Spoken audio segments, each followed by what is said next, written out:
ang kasalanan ko sa bayan na dapat ihingi ko ng tawad. Narito po ako dahil sa tawag ng Iglesia ni Cristo para sa transparency, accountability, at hustisya. At dahil sa tawag ng sarili kong konsensya, bilang senador, bilang kapatid, bilang Pilipino. Bata pa lamang kami ni Bongbong.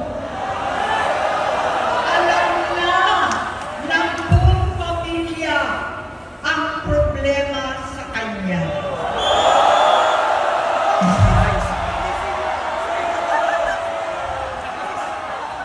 Totoo lang, mababasa naman ng lahat ang mga testimonya ng aking ama patungkol sa kanyang ugali at gawain. Noon, dahil may tatay pa kami, hindi ko pa siya responsibilidad. Noong tumatanda, ay mas naging nakakabahala. Batid ko na nagdadrag siya.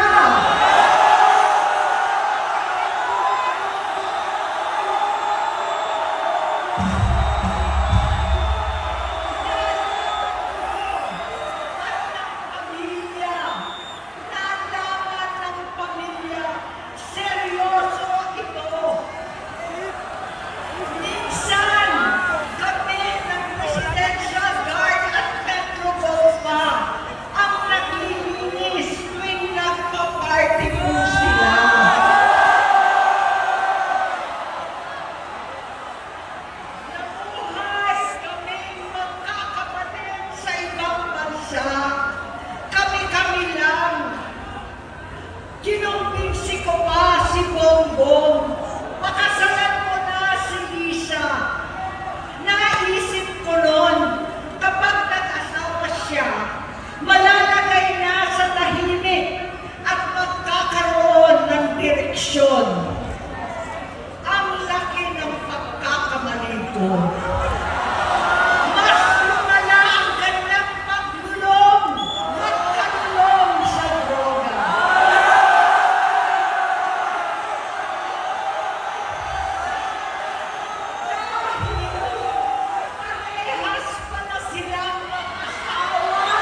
Inday.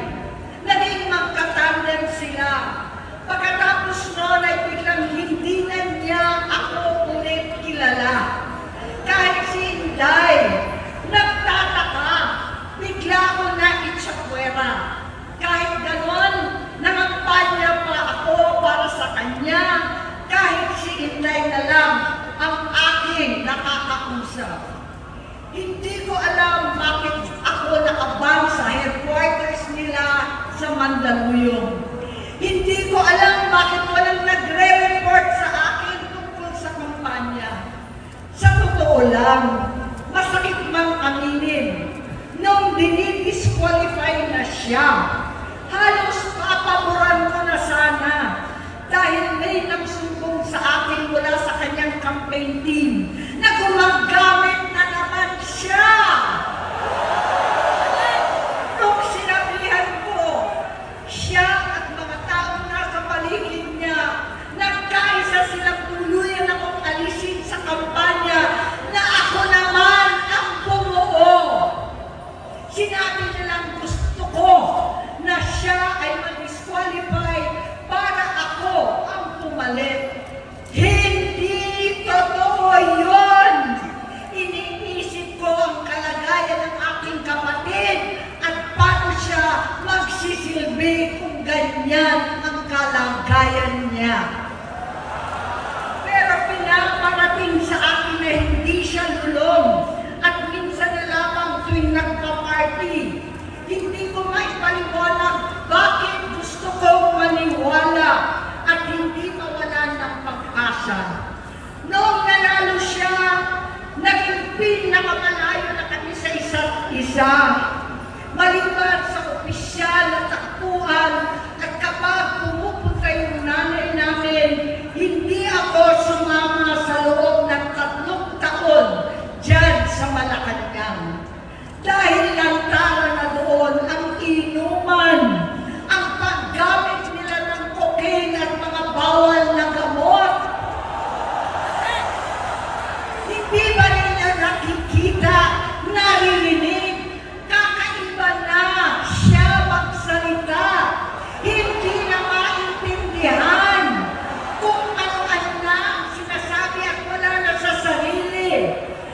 Nagtatago sa kabaitan niya ang pang-aabuso niya sa droga. At nagbunga na ito ng mga nakakapinsalang maling desisyon. Hinayaan niyang tumilos ang mga nakatalibot sa kanya. Yung mga umaastang presidente habang nilululong siya ng mga ito. Hindi na kami nagkausap. Sa harap ng publiko, pinipilit ko magmukha kaming maayos. Pero wala na kaming koneksyon. Hindi ko hinihiling na maunawaan ninyo ako, lahat kayo.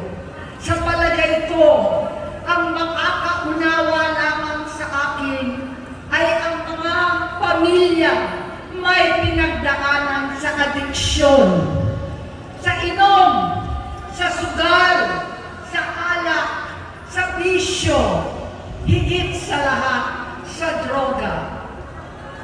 Pag hindi ko siya nakakasama, buong aking loob na ipasok sa institusyon, ipagamot, iparihab ko na yan.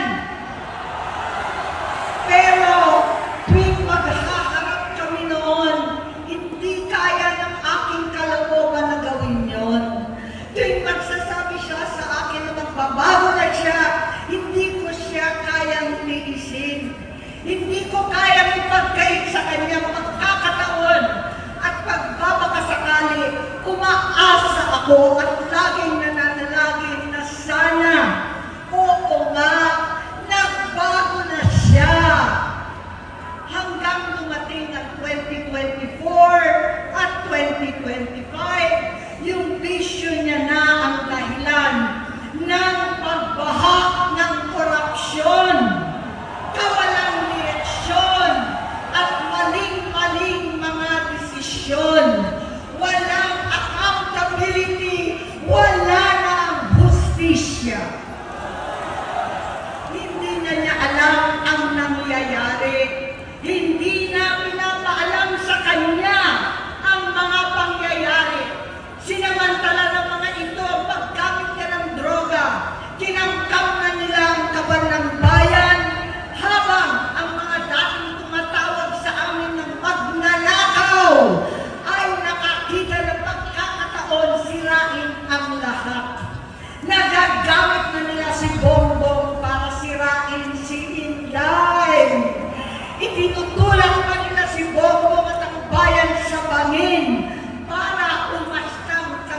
makapagligtas.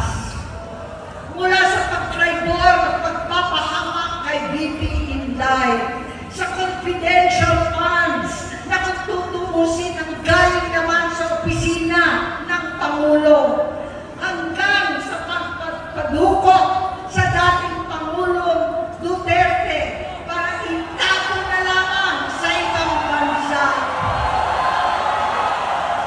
Ang kabaitan ni Bongbong ay naging kalupitan.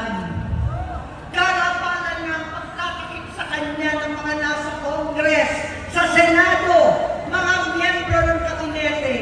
Kitang-kita na ng taong bayan, wala nang puwang ang kahihiyan. Para bang nauulit ang bangungot ng kasaysayang dinanas namin noon. 68 years old po ang nanay ko nung pinatalsik sa pwesto. 68 years old na rin si Bongbong ngayon. November 17 din nung 2021 nung nakumbinsi ko si Inday na magbise kay Bongbong. November 18 po bukas ang ikatlong araw natin. Siyam na taon na nakakaraan, saktong November 18 pa talaga, na pinatibing ni Pangulong Duterte ang tatay ko sa libingan ng mga bayani.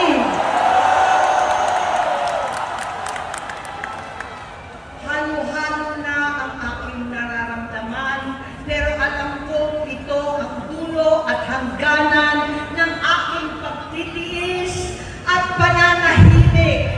Hindi na tayo mananahimik.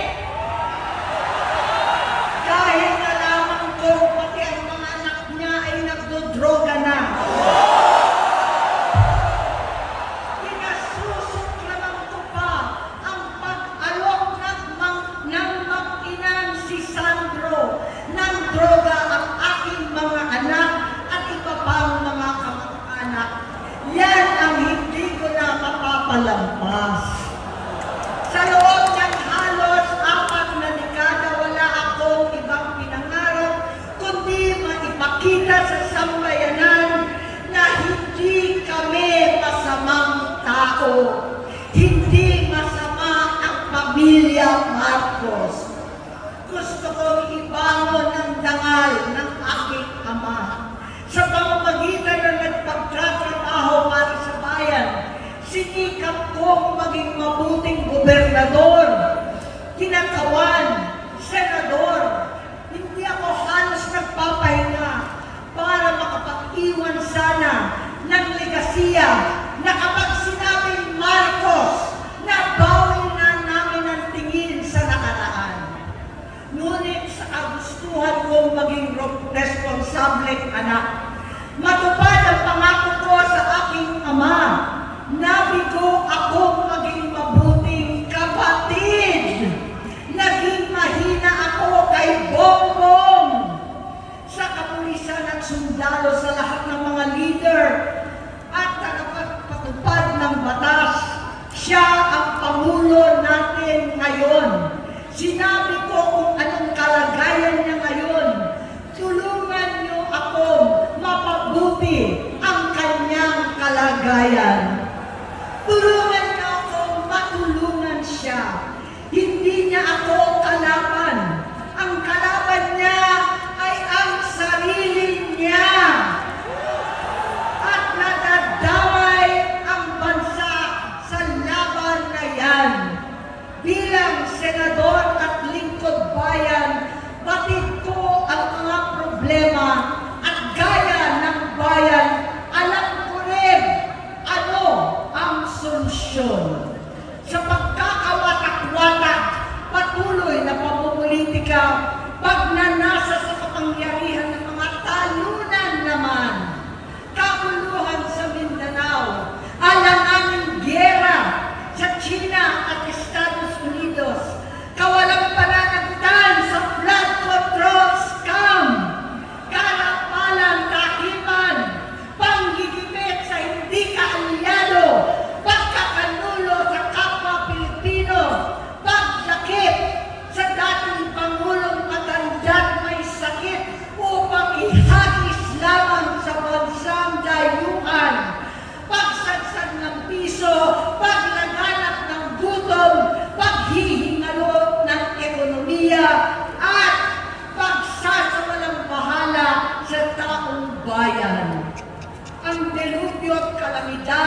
na nagdudulot ng parusa. Ang korupsyon na nauwi sa kawalan ng tiwala at hustisya sa Pilipinas, sa kanyang pamahalaan, lahat ng yan ay masusolusyonan kung ikaw, aking kapatid, magsaayos ng iyong sariling kalusugan. Kapag humupa ang ingay sa politika, kapag umuwi na kami sa aming pamilya, hindi bilang senador, kundi bilang ate, bilang si Manang Aimee ni Bonget, kaya ito sasabihin sa harap ng taong bayan, sa harap ninyong lahat, at sa harap ni Bongbong. Bonget, magkatatlong taon na tayong hindi nagkakausap. 3 taon ko nang sinusubukan muli na ako'y pakinggan. Siguro ngayon ay makakarating ng buo ang gusto kong sabihin. Walang mababawasan, hindi madadagdagan. Bongbong, nag-aalala sa iyo si Manang. Tuwing nakikita kita sa TV, gusto kitang puntahan. Napakalaki ng pinagbago mo. Itsura, pagsasalita, takbo ng pag-isip. Minsan, napapatanong ako sa sarili ko, ikaw pa ba yan? Si Bongbong ba talaga yung nakikita ko? Pero ako, aling ko, ako pa rin ito. Ako pa rin ang ate mo na tumayong ama't ina sa inyo sa ibang bansa. Ang kasama nyo sa sumubok na sanggain lahat ng sakit para sa iyo. Ang kapatid mo na hindi mo kailangan hingan ng tawad dahil agad ka nang iniintindi at tatanggapin dahil mahal kita. Nasa Bagong Tipan, kay Lucas, Kapitulo 17, versikulo 3 hanggang 4. Kung magkasala ang iyong kapatid, sawayin mo siya. At kung siya'y magsisi, patawarin mo siya.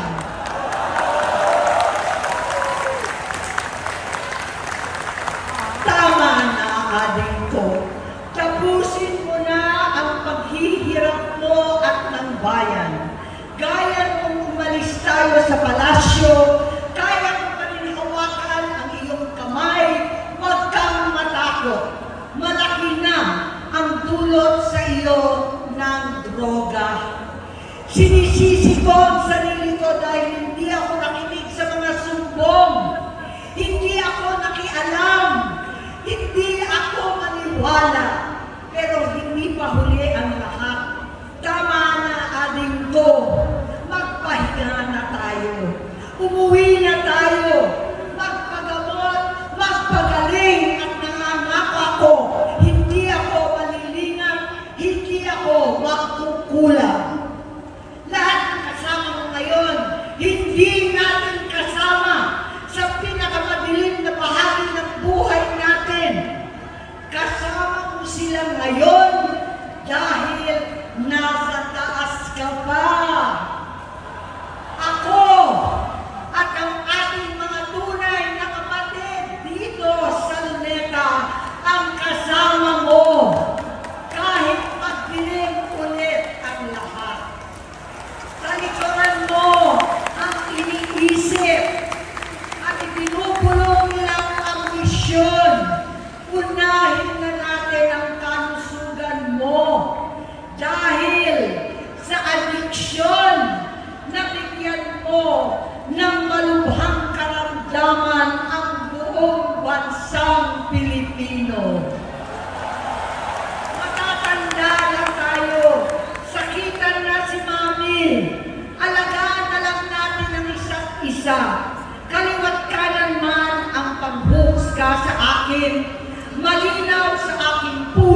sinusubuan. Hindi ko kakayanin kung mapapahamak ka. Kaya hinihingi ko na tayo'y umuwi na, mamahinga alam sa iyong kalusugan. Kaya ko mabigo at mawala sa iyo ang posisyon, pero hindi ko kayang mawala ka sa amin. Ayusin mo ang sarili mo. Magpagamot, alisin ang droga sa iyong sistema. Wala akong ibang gusto kundi gumaling ka, malagpasan natin ito muli. Dahil wala akong ibang hinahangad bilang ate, kundi maging masaya ka, maging ligtas sa panganib, malusog, matagumpay sa buhay. Itama ang mali, labanan ang adiksyon, at ako hindi kailanman aalis sa iyong tabi.